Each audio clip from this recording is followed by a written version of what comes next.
Bismillahirrahmanirrahim. Assalamualaikum warahmatullahi wabarakatuh. Allah subhanahu wa ta'ala berfirman, A'udzu billahi minasyaitonir rajim. Bismillahirrahmanirrahim. Ya ayyuhalladzina amanu ista'inu bis-sabri was-salah. Innallaha ma'as-sabirin. Innallaha ma'as-sabirin. Wahai orang-orang yang beriman, mintalah pertolongan dengan sabar dan sholat. Sesungguhnya Allah bersama dengan orang-orang yang sabar.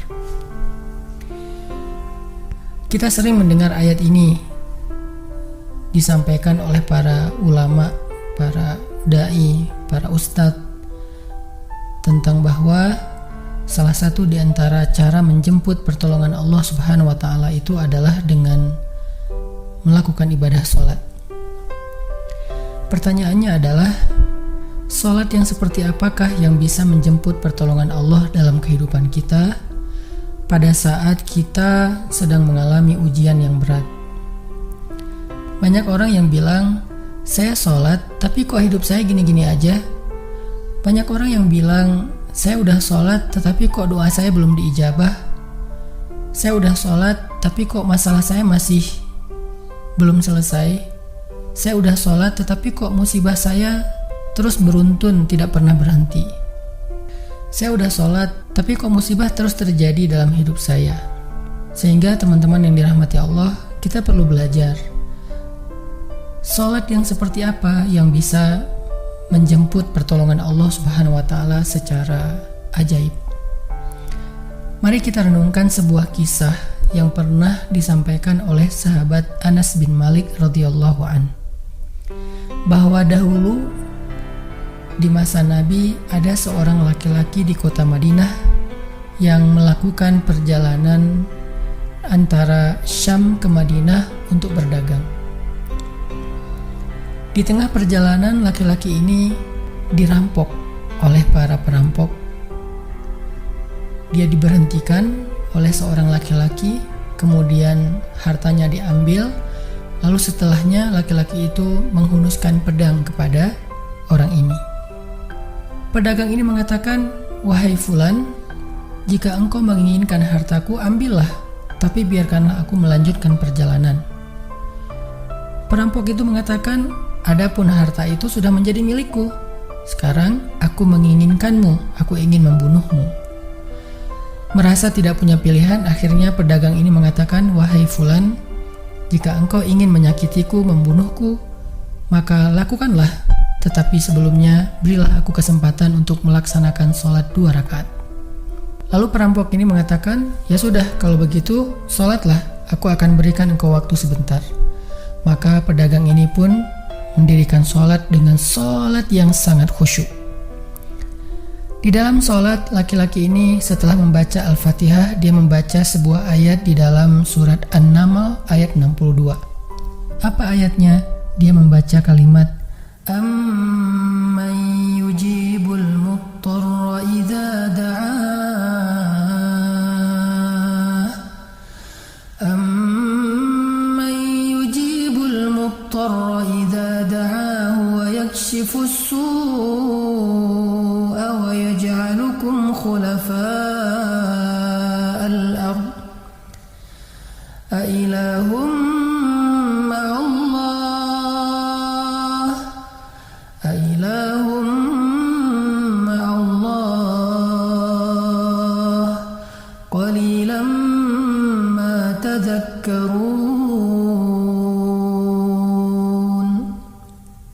Bukankah dialah Allah yang memperkenankan doa orang yang dalam kesulitan apabila dia berdoa kepadanya, dan menghilangkan kesusahan dan menjadikan kalian sebagai khalifah di muka bumi? Apakah di samping Allah ada Tuhan lain yang patut disembah atau dimintai pertolongan? Sedikit sekali dari nikmat Allah yang kalian ingat. Shadaqallahul azim. Teman-teman yang dirahmati Allah Subhanahu wa taala, inilah ayat yang dibaca oleh pedagang tadi ketika dia sholat 2 rakaat. Dia membaca kalimat ini dengan penuh penghayatan dan perenungan. Dia mentadabburi ayat ini. Amma yujibul muttarra idza da'ah wa yakshifus su'. Bukankah dialah Allah yang memperkenankan doa orang-orang yang dalam kesulitan dan menghilangkan kesusahan? Dia menghayati ayat ini. Dia mentadabburi ayat ini. Sehingga muncullah rasa yakin di hatinya bahwa harapannya saat ini satu-satunya adalah Allah yang yujibul muttar. Dia dalam kondisi muttar, dalam kondisi kesulitan, dalam kondisi terancam. Muttar itu bisa bermakna terancam, kesulitan, kesusahan, dan berbagai macam makna dari ketidakberdayaan. Siapa yang yujibul muttar? Siapa yang akan memperkenankan doa orang yang tidak berdaya selain Allah?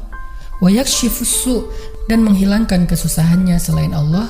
Maka mulai muncullah rasa yakin di dalam hati laki-laki ini setelah membaca ayat tersebut. Setelah selesai dia lakukan sholat, kemudian dia mengangkat kedua tangannya. Dia berdoa kepada Allah dengan menyebut nama-nama Allah yang mulia. Ya Rabbi, wahai Tuhan yang maha pengasih, wahai Tuhan yang maha penyayang, wahai Tuhan yang memiliki arasy yang mulia, wahai Tuhan yang menampakkan makhluk, wahai Tuhan yang maha mengembalikan, wahai Tuhan yang maha melaksanakan apa yang Dia kehendaki. Aku mohon dengan cahayamu yang memenuhi sudut-sudut arasy-Mu. Hamba mohon kepadamu dengan kekuasaanmu yang menguasai makhluk-Mu, dan dengan rahmat-Mu yang meliputi segala sesuatu. Tidak ada Tuhan yang berhak disembah selain Engkau, ya Allah. Wahai Tuhan yang maha penolong, tolonglah aku. Laki-laki ini berdoa meminta kepada Allah dengan menyebut kebesaran Allah di arasy, menyebut cahaya-cahaya yang dimiliki oleh Allah yang meliputi arasy-Nya yang mulia. Tiba-tiba setelah selesai berdoa, muncullah seorang laki-laki dengan pakaian hijau bercahaya. Dia mengendarai seekor kuda berwarna abu. Dia mengeluarkan pedang. Lalu perampok tadi mencoba untuk menyerang laki-laki berkuda itu. Tetapi laki-laki berkuda itu menendang dengan kudanya sehingga perampok ini terhempas, terjatuh. Kemudian laki-laki tersebut membunuh perampok itu seketika. Kemudian pedagang itu bertanya, "Siapakah Tuan?" Lalu penunggang kuda itu menjawab, "Ketahuilah, saya adalah malaikat yang turun dari langit ketiga. Ketika kamu berdoa kepada Allah kali yang pertama, kami para malaikat mendengar suara gemerincing dari pintu-pintu langit. Sehingga para malaikat bertanya-tanya, apa yang sedang terjadi? Tiba-tiba muncullah doamu yang kedua, hingga pintu-pintu langit terbuka dan nampaklah cahaya yang sangat benderang. Dan di doamu yang ketiga, datanglah malaikat Jibril kepada kami seraya berseru, siapakah di antara kalian wahai para malaikat yang mau menolong hamba Allah itu? Lalu aku memohon kepada Allah agar Ia mengizinkanku melaksanakan tugas ini. Wahai hamba Allah, ketahuilah, barang siapa yang berdoa dengan doa yang engkau baca tadi ketika dalam kesedihan, penderitaan, dan dalam keadaan sedang susah, maka Allah akan melepaskannya dari kesedihan dan akan menolongnya." Teman-teman yang dirahmati Allah Subhanahu wa taala, itulah salah satu kisah tentang keajaiban sholat seorang pedagang yang dengan sholat itu Allah Subhanahu wa taala mendatangkan pertolongan yang luar biasa dalam masalahnya. Pertanyaannya adalah, apa rahasia sholat pedagang itu sehingga Allah mendatangkan malaikat khusus yang menunggang kuda berwarna abu, lalu malaikat ini membunuh perampok yang ingin mencelakai pedagang itu? Salah satu rahasia dari sholat pedagang itu, kata para ulama, adalah dia melakukan ibadah sholat dengan ihsan. Seperti yang dikatakan Nabi tentang bab ihsan, an ta'budallah ka'annaka tarah fa illam takun tarah fa innahu yarak. Ketika engkau beribadah kepada Allah, seolah-olah engkau melihat Allah. Jika engkau tidak bisa melihat Allah, maka yakinlah Allah melihatmu. Di sini Nabi mengajarkan kepada kita tentang sholat yang terkoneksi langsung dengan Allah Subhanahu wa taala. terkoneksi dalam yakin dan iman sampai seolah-olah kita melihat Allah.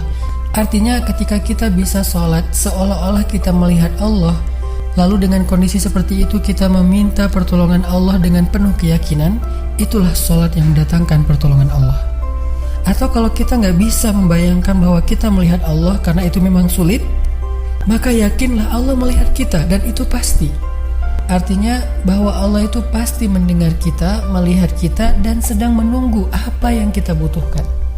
Maka orang yang bisa melakukan sholat dalam keadaan benar-benar seperti sedang bertemu dengan Allah, lalu dia meminta pertolongan Allah Subhanahu wa Ta'ala seperti pedagang tadi, maka sholatnya itulah yang disebut di dalam Al-Quran wasta'inu bis sabri was sholah, sholat yang bisa mendatangkan pertolongan Allah Subhanahu wa Ta'ala. Semakin sering kita melakukan sholat dengan ihsan, benar-benar seperti bertemu dengan Allah Subhanahu wa Ta'ala. Kalau kita nggak bisa ngerasain bagaimana cara menghayati kita melihat Allah, yakinlah Allah melihat kita. Dan kalau kita bisa mendawamkan ini dalam sholat 5 waktu dan dalam sholat-sholat sunnah kita yang lain, terutama sholat tahajud, maka insya Allah sholat kita sudah menjadi jalan keajaiban dalam kehidupan kita. Barakallahu